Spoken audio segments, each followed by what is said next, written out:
What if I told you the Jedi and the Sith were basically just two sides of the same holocron? Same obsession with power. Same strict rules, same tragic fashion sense, just a different paint job, and slightly more lightning on one end. The Jedi say let go of emotion. The Sith say unleash it. But both end up leaving a trail of broken people and blown up planets. So tell me again, which side is supposed to be the good guys? The Jedi recruit kids before they hit puberty, train them like soldiers, ban attachment, and then act shocked when someone snaps and burns down the temple. Meanwhile, the Sith go full Shakespeare villain by lesson 2, and encourage betrayal as a graduation requirement. It's like asking if you'd rather live in a cage made of peace, or a throne room filled with knives. Either way, someone's getting stabbed eventually. And the weirdest part is, they both genuinely think they're doing the right thing. The Jedi call it balance, the Sith call it freedom, but both sides end up justifying mass manipulation and galactic warfare like it's all in a day's work. At some point you've got to ask, if both sides are using the Force to dominate, is one of them actually the light, or just better at branding? This whole mythology is built on the idea that the Jedi are selfless peacekeepers, but the moment someone challenges their code, they either exile them or send them to fight a war. And the Sith, sure, they're not subtle, but at least they own their ambition. They're not pretending to be monks while playing general. They're just telling you up front that power matters more than peace. I don't know what's worse, the Jedi pretending to be above it all while secretly pulling the strings, or the Sith laughing through the chaos they helped create. Either way, you've got two groups who claim to know the Force better than anyone else, and yet neither of them seems to realize they're just mirror images with glow sticks. In this video, we're digging into the uncomfortable truth that the Jedi and Sith weren't that different. We'll break down their beliefs, their contradictions, and how both orders ended up shaping the galaxy through fear, control, and carefully chosen slogans. Because sometimes the real war isn't between good and evil. It's between two ideas that think they're the only answer. There's something funny about how Star Wars frames morality like a coin toss. Jedi on one side, Sith on the other, like you're either a peace-loving monk or a power-hungry monster with no in-between. But when you actually start peeling back the layers, the two sides aren't opposites, they're reflections. Distorted, sure, but still coming from the same mirror.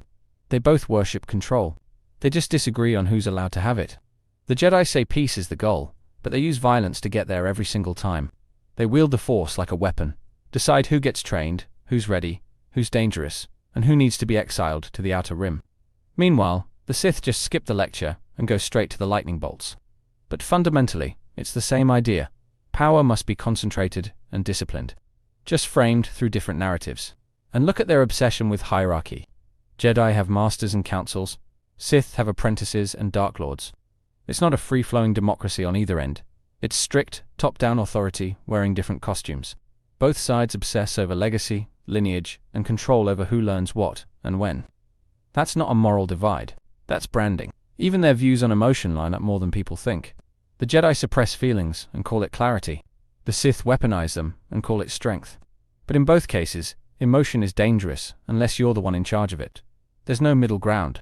Just fear of losing control, masked as wisdom or power depending on the color of your lightsaber. So the deeper you dig, the more you start wondering, were the Jedi and the Sith actually that different? Or were they just using opposite ends of the same playbook? One just had better PR and a temple with more windows. Let's stop pretending the Jedi Order was some flawless beacon of virtue. They were a bureaucracy wrapped in robes, clinging to ancient rules like they were gospel even when the galaxy was falling apart. These were the same people who took children from their families, banned attachment, and then acted shocked when one of them turned into Darth Vader. That's not noble, that's negligence with a lightsaber. And don't get me started on the Jedi Council. Half the time they're too busy debating trade disputes to notice there's a Sith Lord running the Senate right under their nose. The other half they're gaslighting Anakin for having emotions they literally told him not to have. Imagine punishing someone for feeling grief, then wondering why they don't trust you anymore. That's not wisdom, that's emotional malpractice. It's actually kind of heartbreaking when you think about how many lives were ruined by these rigid belief systems. Jedi like Ahsoka, cast out for something she didn't do. Anakin punished for loving too deeply. Dooku pushed away until he gave up on the Republic altogether. The system never bent for them, it broke them, and called it justice.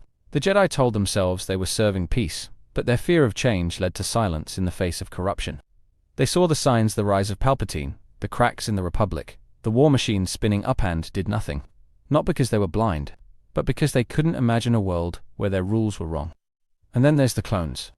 Literal people bred from one man, given numbers instead of names, and used as pawns in a war between two orders claiming moral superiority. The Jedi called them brothers, but sent them to die for causes they never questioned. Meanwhile, the Sith saw them as tools, disposable like everything else. It's tragic how similar their failures were.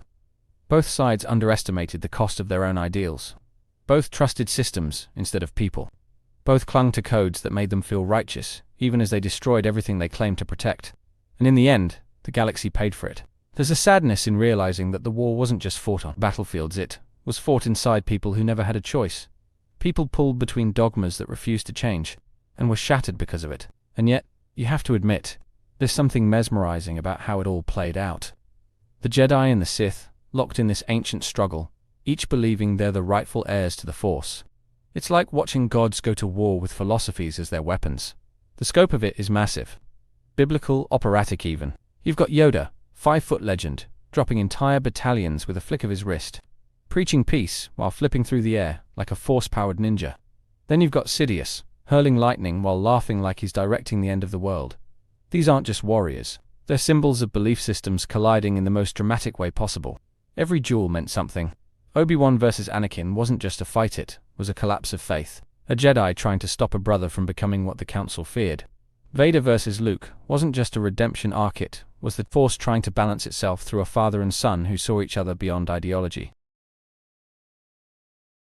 But here's the thing. Just because the Jedi and the Sith were flawed doesn't mean the ideas behind them were doomed. There's still a version of the Force that doesn't demand control, that doesn't punish emotion, that doesn't fall into extremes. Somewhere between the light and the dark, there's something else entirely, something more balanced. Characters like Ahsoka, Kanan, even Rey to some extent, they show glimpses of a path forward. One that embraces connection without fear, power without tyranny, emotion without chaos.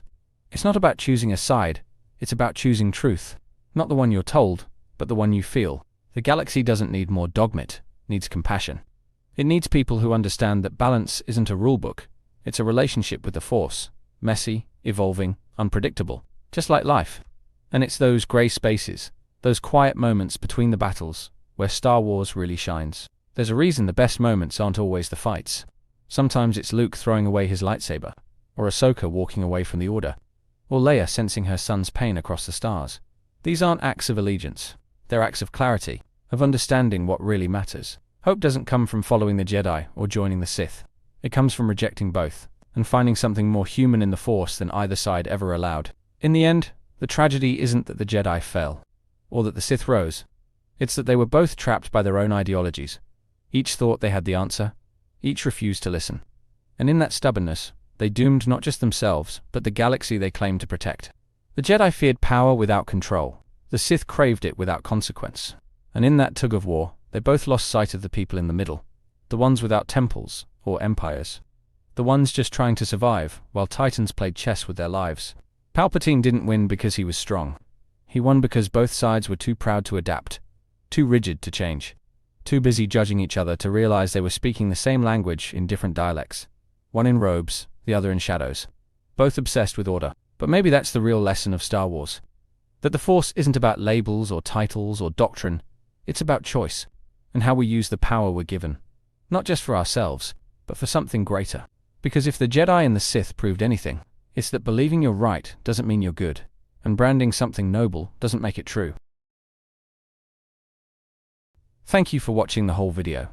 I make videos because of my love for Star Wars and Marvel. I've been asked countless times how I get my subtitles, and I generate them automatically with a tool I built.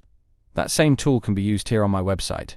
It's completely free and doesn't require signing up. My website contains the subtitle generator that is perfect for any video. Blogging post, where you can sign up with your email and receive notifications for when I post, and also my 3 channels.